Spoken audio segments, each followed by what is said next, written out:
Okay, we'll open up with, obviously an opener here. Playing at Tiger Stadium is, such a special opportunity. So I know our guys and staff and fans and everybody associated with the program coming back to Tiger Stadium is pretty exciting. We got a lot of guys, I think like 45 guys that will be walking down Victory Hill for the first time. We were busy getting them, helping them secure suits, and so it's exciting. When you get a chance to open on the road and have some success, you build a lot of momentum. But then you take a look at now the opportunity to play at home. It heightens it even more. We've certainly feel great about what we accomplished, but our mantra this year is 1-0. So we celebrated that win, 24 hours. We came in, had recovery on Sunday. Monday we went back to work, put that behind us, and focused on Louisiana Tech, and we want to go 1-0. And we have to replicate all the things that we did to get to 1-0. And that goal for us will be the same each and every year. So I know you guys hear this each and every week from me, but, we got a commitment from our guys that they want to do the hard things the right way. And that is, building great habits, following a process that's in place that is successful. And that's not easy because you just take a look at, the narrative leading into our first game. Our fan base was going to be eroding. The head coach is on the hot seat. They can't run the ball. They won't be able to stop the run. I mean, I could go on and on. We got, people taking shots at our process. It went on. And then 24 hours later, the same people said that we got one of the best teams in the country. So you can see how silly this is if you're just listening to those narratives. What we have to be focused on is what we can control on a day-to-day basis. And what we can control is how we prepare. And our preparation allowed us to play with great composure on the road in a very hostile environment. We competed on every play. But most importantly, we played with great confidence. Our guys believed going into the game that they were going to win the game, regardless of the situation. So that's what we're about, and we need to stay focused on that if we want to get to 1-0 this week. So a couple of things from the game. I think the thing that I'd like to point out is, I think it's easy to see energy and passion, and those things are important. Just working is not good enough. You have to have passion in what you do. And one of the things that stands out is there's a lot of passion on that defensive side of the ball. And with that passion is guys being selfless. I'll give you an example. Harold's play at the end of the game. He doesn't make that play unless our end, Patrick Pavement, gives himself up inside the C gap to collapse the tackle so we can get the wraparound. Or P.J. Woodland's sack earlier, where Jack Pyburn takes an upfield intentional rush to open up the D gap so he can get to the quarterback.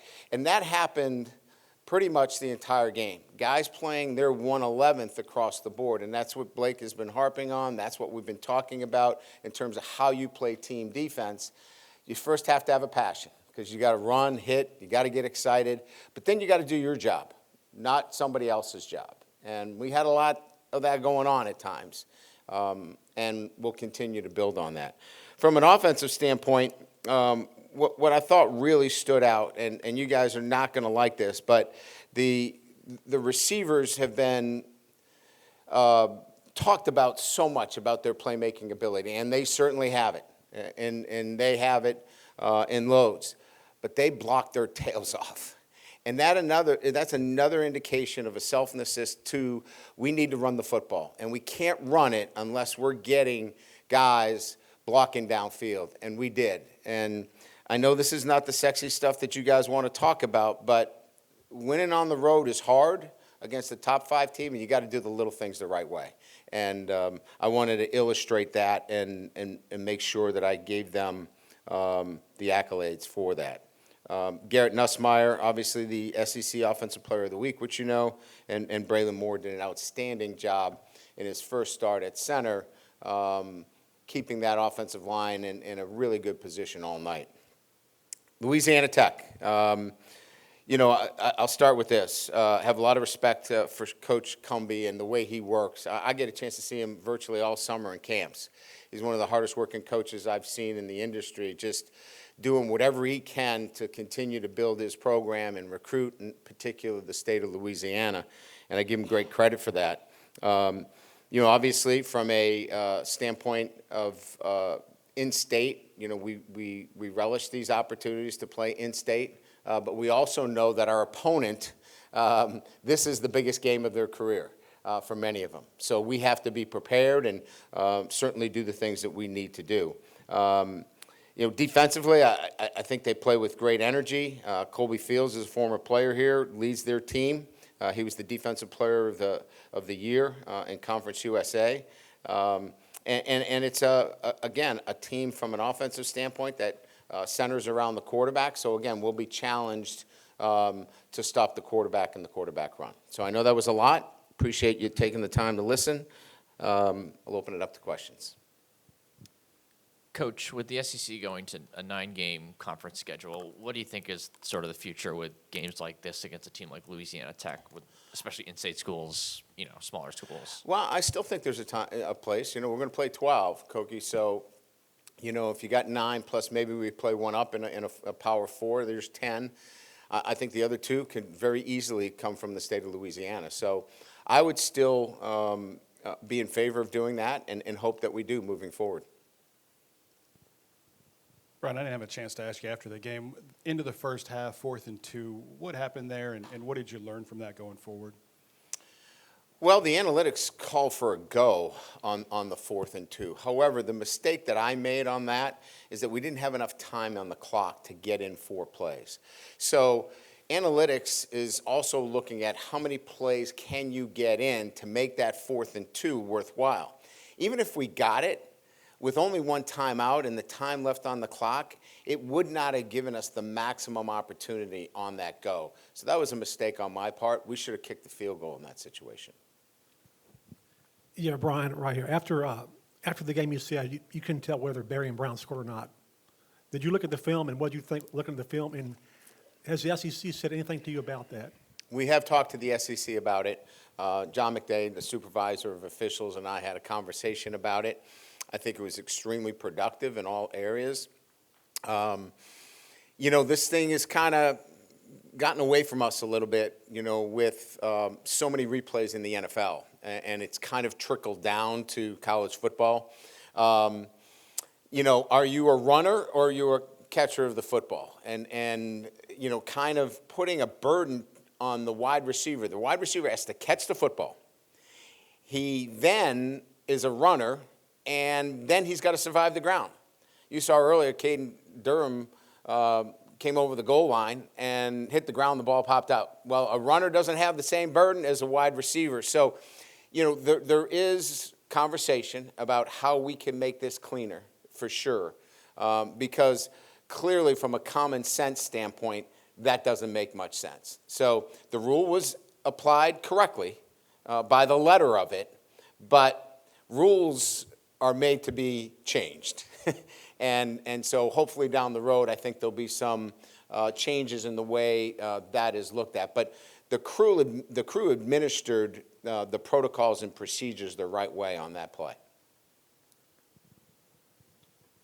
Coach, how rewarding is it when transfers that you went out and got, you and your staff, make an immediate impact, like Mansour Delane, who got the game ball, and Braylon Moore getting the SEC Offensive Lineman of the Week, making an immediate impact? Yeah, we're happy for those guys. There's no question. But Mansour, I thought, was very articulate in his post-game talk, and his interception was because we were doing the right things up front, and he got that. And I think that's the point I wanted to make.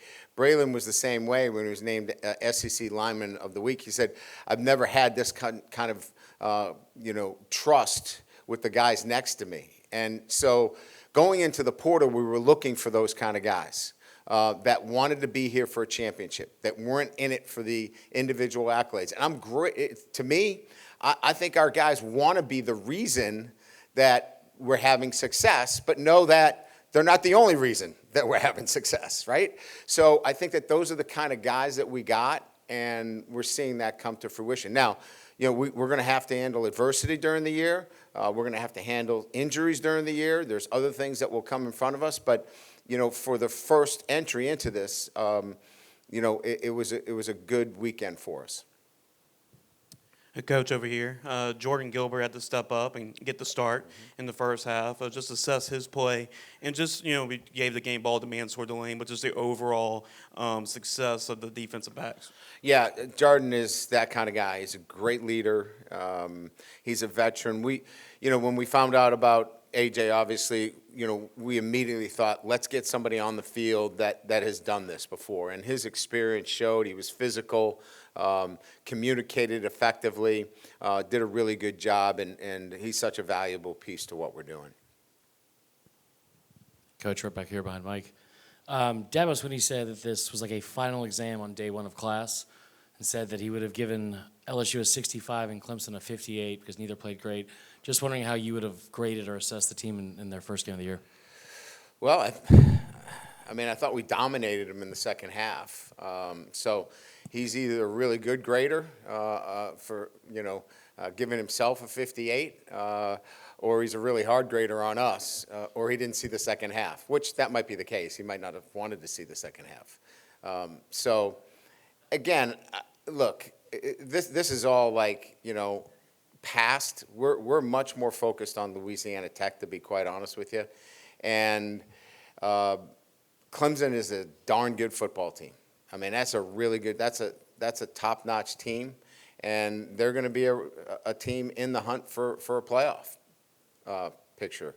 And we hope we are too. But it was only one game. So I don't know if he's a hard grader or an easy grader, but I like the way we played in the second half. Coach, you have an update on Destin Hill? Yes, he has a fractured left hand.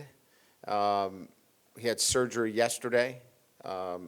We put a plate in it and to stabilize it. He'll be out this week.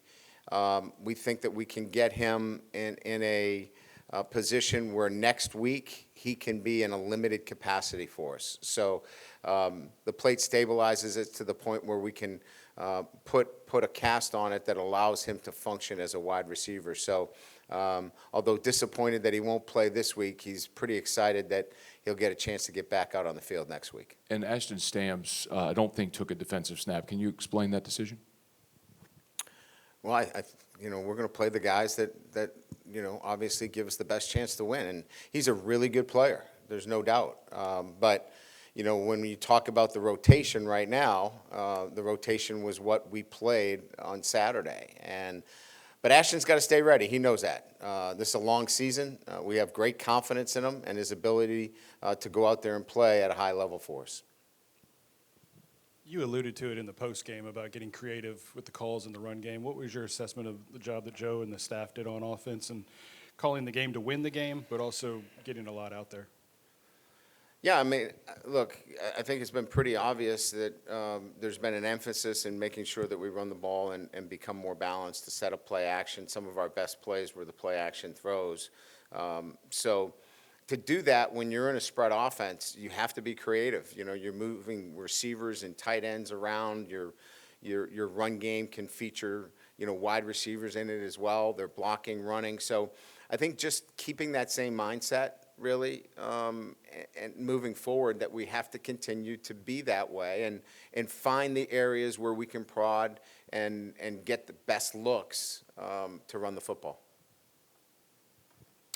Coach, you've coached football for a long time. When you look at Trey'Dez Green and his physical gifts and the fact that he hasn't played football all that long, what is his future and what is his impact on the game even when he doesn't catch passes, right? He drew pass interference calls, so forth. Yeah.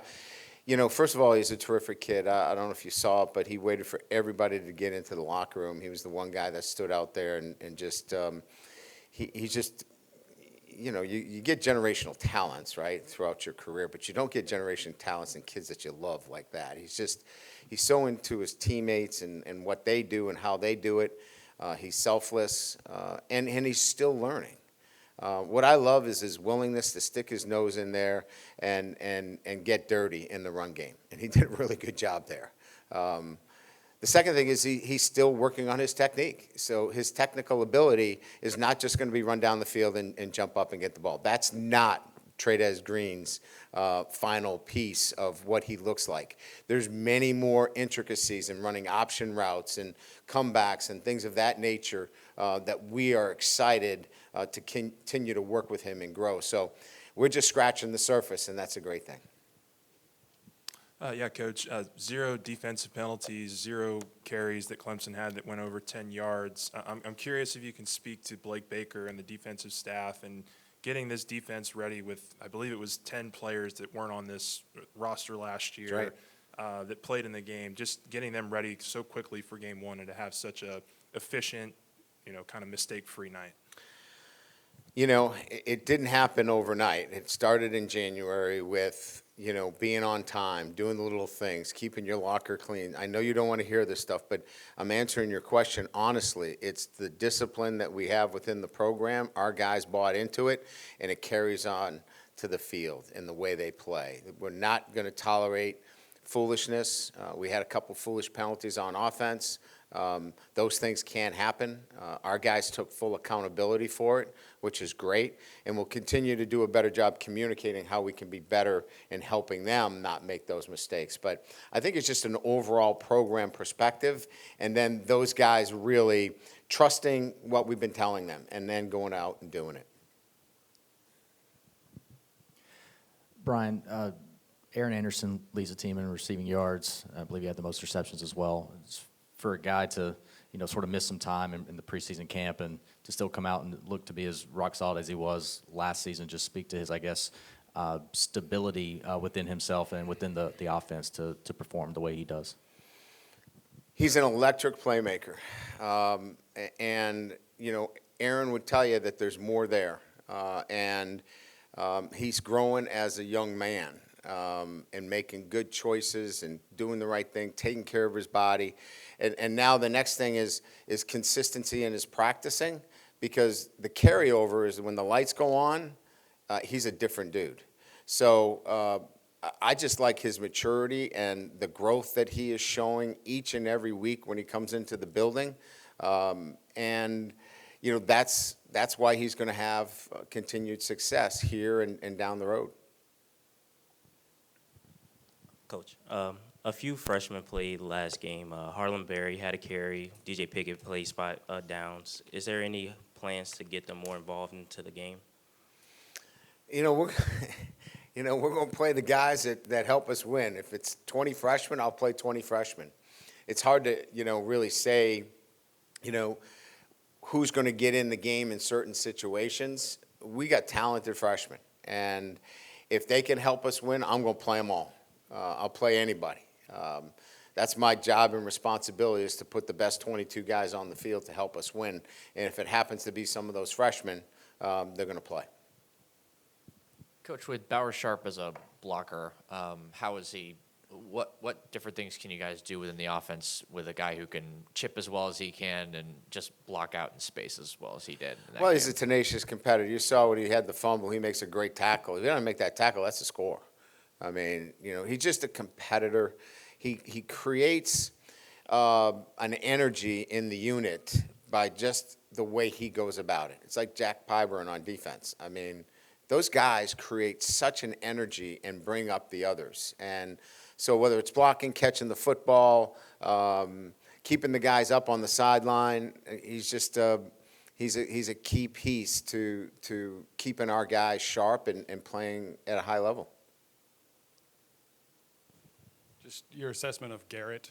Did you have any issues getting plays in, or is that his ability at the line to, see what he sees and make some changes and corrections there? Yeah, all that's his management of what's going on. I don't think we had a delay of game penalty. We didn't have a snap infraction. We had the one on Trades where we were on a second count and he didn't get the signal. But I was really pleased with the management from that standpoint. But yeah, I think there were a couple of times where, we could have, on our end got the play in a little sooner, but his management was outstanding. That's as good as he's been in terms of, getting us in the right run plays, making the right checks. As I said, I think he held the ball for no more than 2.2 seconds on an average.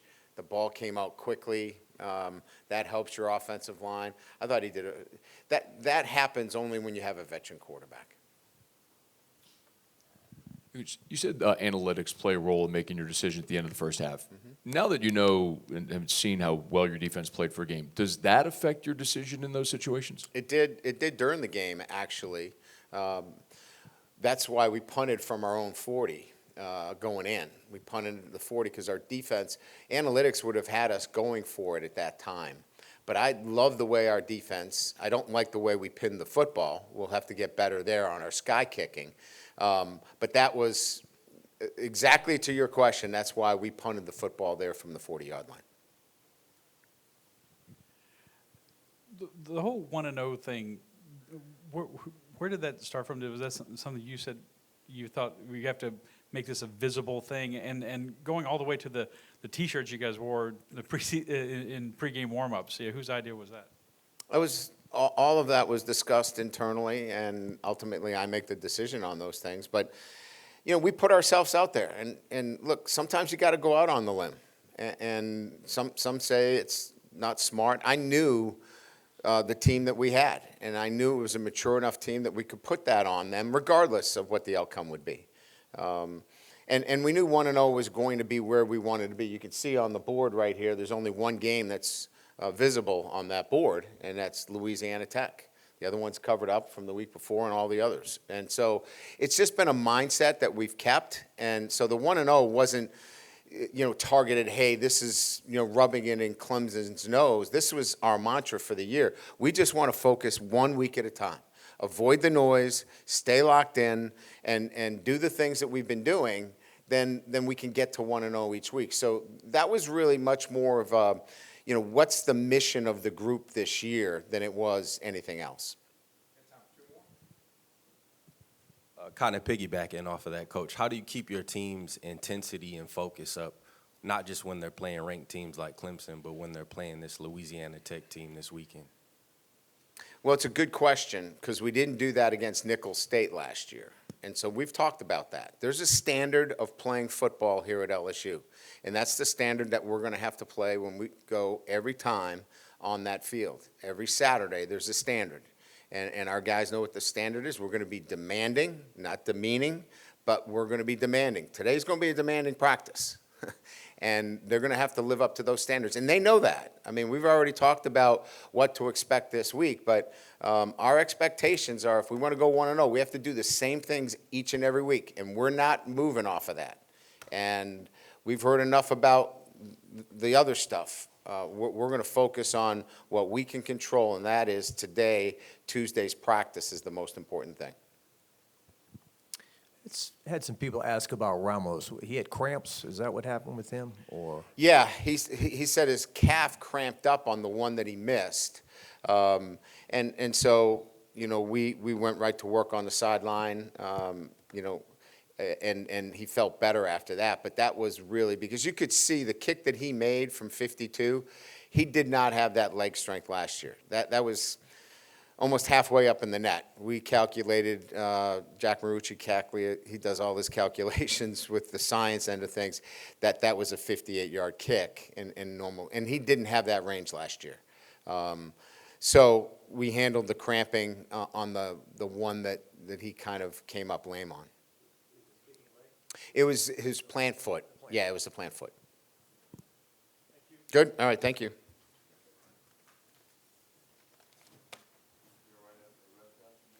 He didn't get me, so I'll give you the backstory on it. So the new rule this year, based upon what happened in the playoffs last year, remember the collision on the sideline? I don't know if you remember it.